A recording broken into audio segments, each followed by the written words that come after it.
C. Joseph Vijay எனும் நான்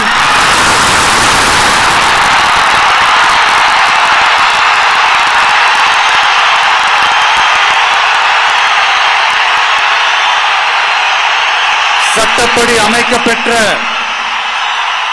இந்திய அரசியல் அமைப்பின்பால் உண்மையான நம்பிக்கையும் மாறா பற்றும் கொண்டிருப்பேன் என்றும்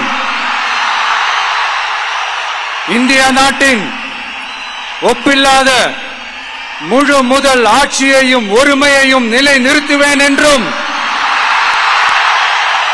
தமிழ்நாட்டு அரசின் முதலமைச்சராக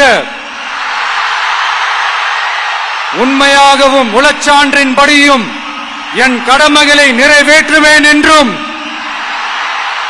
அரசியல் அமைப்பிற்கும் சட்டத்திற்கும் இணங்க அச்சமும் ஒருதலை சார்பும் இன்றி விருப்பு வெறுப்பை விலக்கி பலதரப்பட்ட மக்கள் அனைவருக்கும் நேர்மையானதை செய்வேன் என்றும் ஆண்டவன் மீது ஆணையிட்டு உறுதிமொழிகிறேன்.